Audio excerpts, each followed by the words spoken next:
This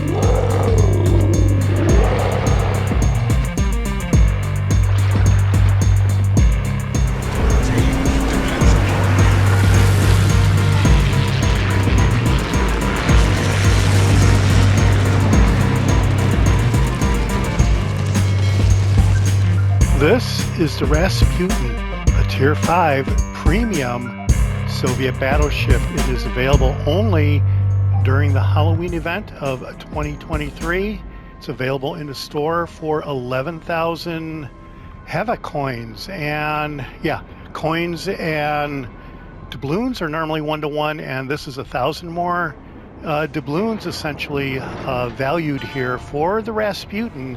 And it is basically a Nikolai I Tier 4 battleship that has been moved up to Tier 5. So first thing I thought that we would do is check out the Nikolai specs and see how it compares to the new Rasputin at Tier 5. There are some changes, specifically HP, gun range, concealment, though the Rasputin has fewer heals and for a shorter amount of time. First up, let's check out the Nikolai I, because that is the ship that the Rasputin is based on. So loadouts are the same. Let's go check out the specs. Survivability hit points is 44,800, 6 to 400 millimeter armor, 13% torpedo damage reduction. The guns are the big thing. The Nikolai is a devastating battleship at Tier 4, and because of that, I ranked up Lev Galler from rank 11, Legendary 1, all the way up to 16-3 to get the most out of the Nikolai. It was during one of the ranked or arena events a while ago where it featured Tier 4 ships, and I completely cleaned up in the Nikolai, and it is my go-to Tier 4 battleship if I want to really get something done. It has 12 guns, and they reach out to 16 kilometers, reloads 29.1 seconds with a traverse time of 33.5, which isn't that great, but it is okay. Shell damage is 47-14 with a 33% chance of setting fire. Armor-piercing shells are 94-60, and I think that secondaries is not a big deal there. So, all right, so maneuverability, 22.5 knots, 600. So this is all identical to the Rasputin. Concealment is one thing that will change here, and that is 12.5 kilometers concealment by sea. So let's check out the loadout, because the Nikolai has 3 repair parties, but it only repairs 387 hit points per second. It runs for 16 seconds. 80-second reload time, and there are 3 consumables. All right, so those are really the main key features here of the Nikolai. Let's go check out the Rasputin and see how it compares. We will do the repair party first, and here, big time difference in hit points, 1,005, but it only runs 12 seconds, so it's a shorter consumable that repairs much more. So the Rasputin is all good there, but you have 1 fewer consumable, so I guess that might sort of average out. Yeah, so not a problem there as far as I'm concerned. Survivability hit points is 46,500, so it's around 12, 13, 1,400 hit points more, identical armor and torpedo damage reduction. And the artillery, same guns, but they reach out to 17 kilometers, so you're getting an extra kilometer. This is with the same commander setup and everything, pretty much the same reload time, traverse time, HE shells, and armor-piercing shells, and same maneuverability. Concealment is 1 kilometer greater, so instead of 12.7, I think it was, it's 13.8 kilometers here with the Rasputin. So you have worse concealment, you have a little bit longer range, and about the same guns, but it is still, by all accounts, a Tier 4 ship. Let's check out the armor view here of the Rasputin. All right, so let's check out the armor view of the Nikolai, and you can see that the armor view is pretty much identical. So you've got a Tier 4 armor up at Tier 5, and you're going up against tier 6 ships, and yeah, it struggles at tier 5. The Rasputin struggles at tier 5 when compared to the Nikolai at tier 4. It's because you're going up against tier 6 ships and many other tier 5s is your basic, and this is really tier 4 armor right here, and your hit points go way down because you can easily get citadeled by opposing ships. And yeah, so it's a little bit different from my normal ship review compared to what my normal videos are, but this was the best way I could I think I could compare the Nikolai and the Rasputin. Let's check out the setup of Lev Galler. And as I said, I had him ranked up at rank 11, Legendary 1, and then the Nikolai I was so devastating and so effective that I ended up ranking him up, almost maxing him out. This might be my next commander to max out. And if I want a for sure win and some devastating results, I will take the Nikolai I out in tier 4 and have at it. His base trait, Lev Galler's base trait, is Flaming Arrow. Battleship's main gun HE shell damage is improved. Then for inspirations, I have Andrew Cunningham, Concentrated Devastation, which improves the battleship's main battery shell grouping. Then I have Charles Madden, Aim and Fire, which improves the main battery traverse speed and main battery reload time. And then for the skills, we have Flammable Cannoneer, which improves the battleship main battery range and shell grouping, but it is at the risk of catching fire. Then we have Gyrating Drill Bits, which improves the battleship's gun traverse speed and the battleship's main gun AP shell damage, but that is at the cost of the battleship speed. And we have Marksmanship for the third, which improves the main battery dispersion, but that is at the cost of the rudder shift time. And then we have Reaching Out XXL for the fourth skill, which improves the main battery range.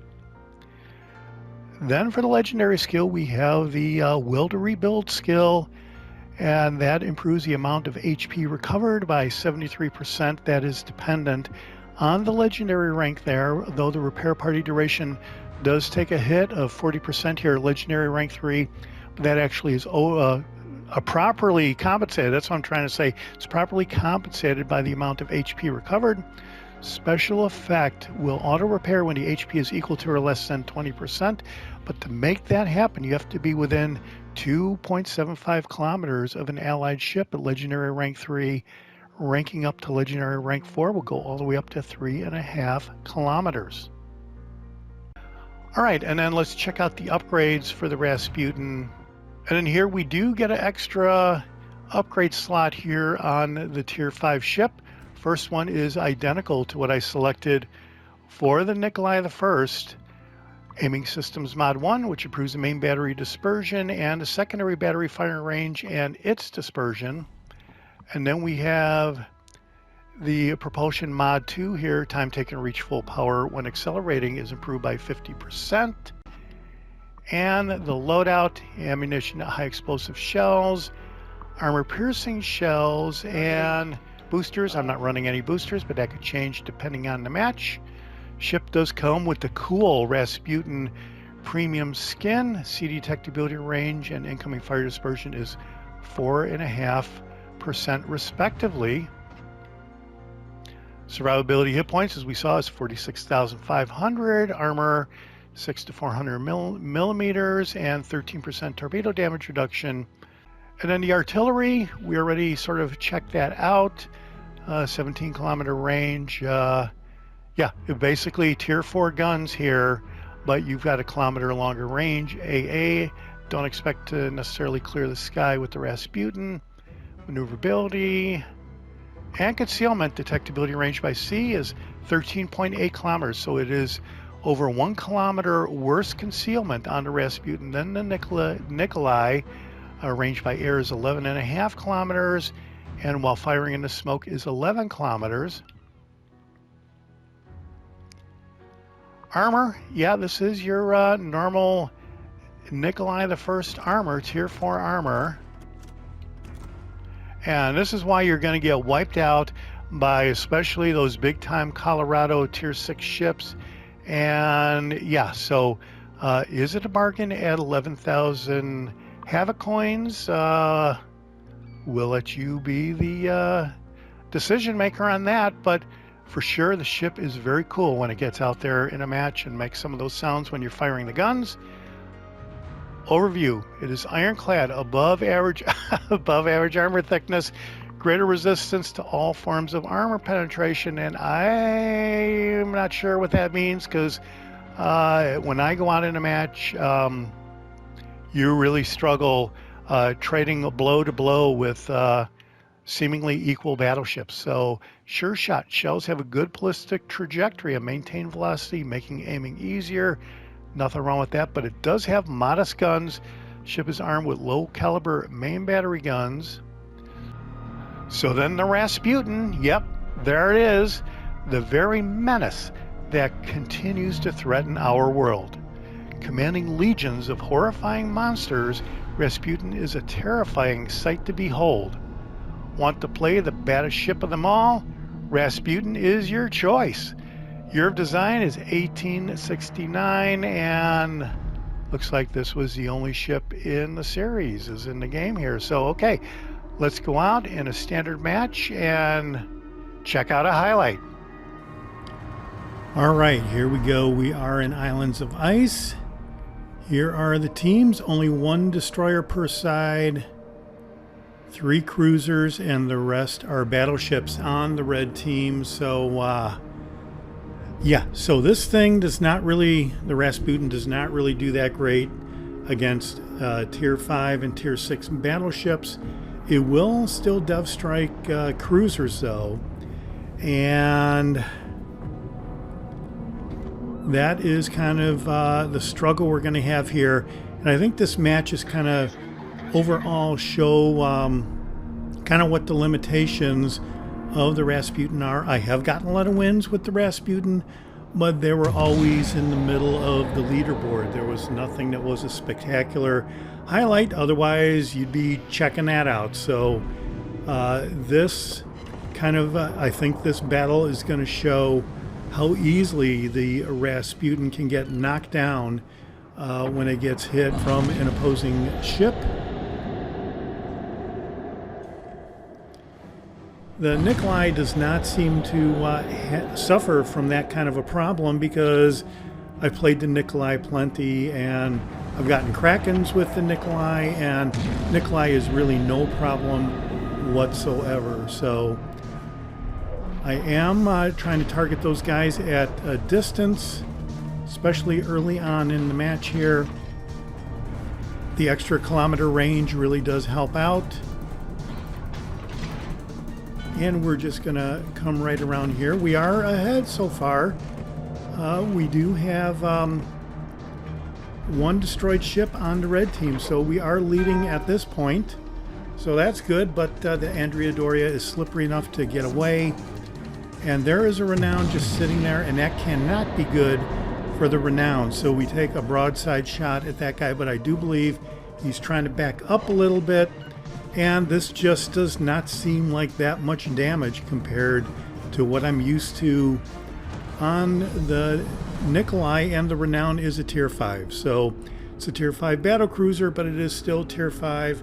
Had it been a tier 4 ship that the Nikolai would be used to, I'm going to claim that we would have had a little bit better performance there. So here is an Algerie, but he is completely at range right there. And let's see what we can do.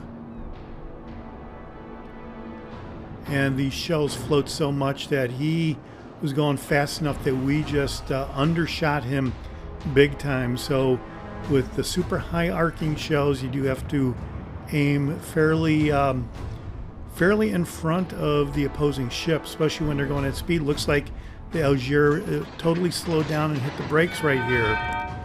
And we're going to see if he's playing the speed game, where as soon as you fire your shells, he's going to go forward or backward and be able to maneuver away. And that's kind of what it looks like he did right there. He backed up and he's turning his rear end out, is what it looks like. And we're only up to 10,000 damage, and 3 ships gone on the blue team versus 2 ships gone on the red team. So it already is not looking all that great. 4 ships gone on the red team. So we are getting picked off left and right. The red team is doing an excellent job at playing the island game here. Here's the Andrea Doria coming out, and this is not going to be an easy go either. Here we are closing in on him. We angled a little bit, and yeah, we did get 7,000 damage there on that hit. We are still closing in, but the Andrea Doria got taken out by torpedoes, and now there is just a Renown back there hiding out behind that island. And let's see if my teammate in the destroyer there wants to go get him.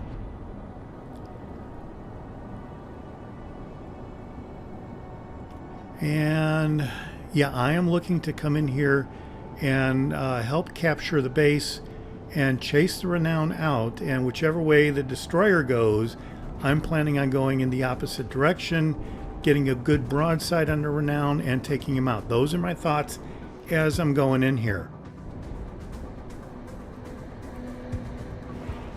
So the skin of the ship is really cool. The steam sounds, I think the gun launch sounds are like steam cannons or something. That's what I think it sounds like. It sounds pretty cool. It sounds like a roar. And now we're down yet another ship. So it's 4 ships on the blue team versus 5 ships on the red team, and we are down big time on points right here, and that's because they've captured 2 bases. Here it looks like we are going to get that broadside chance at the Renown here. So this is looking pretty good, and we're going to go ahead and take those shots. He's turning in immediately. Doesn't really help him out there because that is 13,000 damage done right there. So we're up to 31,000 damage on 16 main gun hits. We're just getting started on the main gun hits here, as it turns out.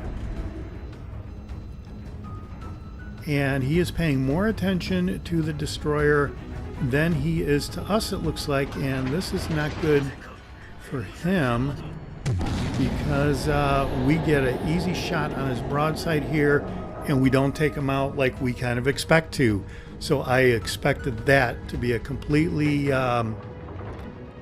devastating, I don't know if it would be a devastating strike, but I expected that to totally take out the Renown there. So now one of the red team ships is coming up from behind. Renown is turning out. They are pretty fast, being British battle cruisers, so they definitely have big time speed that we do not have. So we got them with a couple more hits. We're up to 50,000 damage. Must have been a battleship that hit us from behind. I didn't even check to see what it was because I'm trying to take out the Renown. There you go. Finally take out the Renown. Now I'm going to check over here and see what it was that hit us, and it looked like it was probably the Rook right here, which is a tier 6 British battle cruiser, but I don't think the armor on the Rook is really all that great here. So we are 20 seconds from capturing the base. The Rook is pointing at the destroyer, as it turns out, so we're going to get some free shots on the Rook. 10 seconds before we capture, and there are 5 hits. So there are times where the Rasputin really does seem as accurate as the Nikolai. So there we captured the base. We're up to 67,000 damage on 38 main gun hits. And let's see, now the Rook is starting to concentrate on us. He's given up on the destroyer. Maybe the destroyer went dark for him. Got 4 more hits, so we are up to 42 hits. So now I'm looking to go around the island back there that you just saw and to try to get some cover here. So there, the Zara is down, so now it is 3 ships to 4, and we are still down to big time in the points. So I'm going to hit my last heal.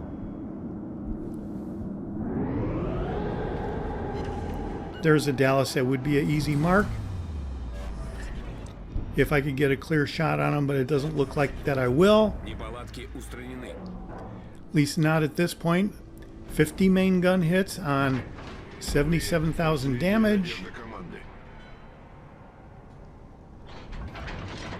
Right, there's the Rook. He's not pointing at us at this point. Looks like he's turning around pretty quick, turning his guns pretty quick. We got 6 more main gun hits, 8 more main gun hits there, and we're the last ship surviving. So how do you like that? So just like that, our team went down to nothing. We're up to 89,000 damage, and at this point I'm just trying to get over 100,000 is my main goal here.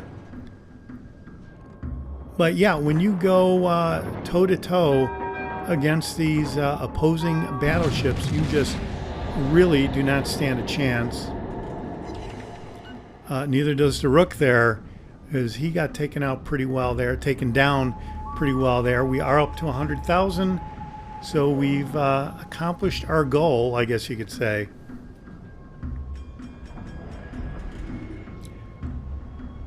Right, so we're up to 100,000, 70 main gun hits, so that is not a terrible amount of main gun hits.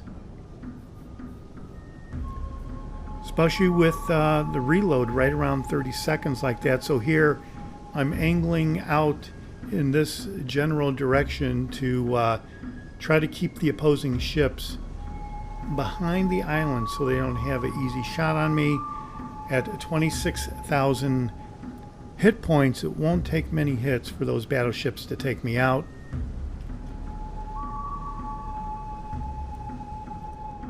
So now I'm turning around. I'm either looking for the Rook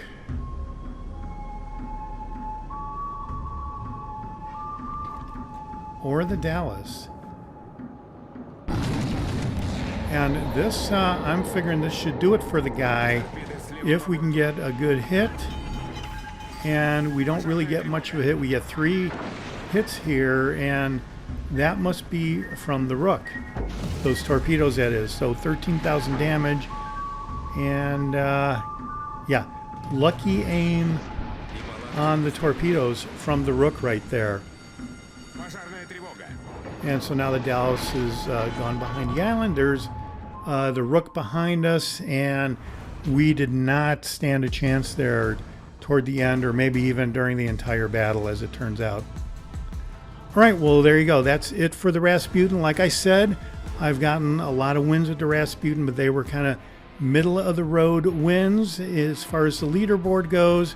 But in this match, we did get 233,000 credits, 107,000 battle performance, total damage on 74 main gun hits, a destroyed ship, assisted capture. Let's see how we did in the team result. All right, well, there you go. First place on the blue team. I guess I feel a little bit better about that. The Rook, probably the guy who got me there, was first place overall, so congrats to him. But yeah, it is kind of a tough go for the Rasputin compared to the Nikolai at Tier 4. Looks like each team had a AFK ship. They were away from the keyboard there, so that was sort of even. And let's check out the economy tab. And there you go. We made 203,000 credits by the time it was all said and done. It's primarily due to the very low ship service fee of 32,000 credits for a Tier 5 ship. And that's really my my look at the Rasputin. I really wanted to like the ship because the Nikolai is definitely one of my favorite ships, but it is at Tier 4. So just beware of some of the changes as you're checking out the Rasputin to see if that's the ship that you want to get with your 11,000 Havoc Coins. This is the Jaguar, and I'll see you on the high seas. Thanks for watching. Hit subscribe if you like it.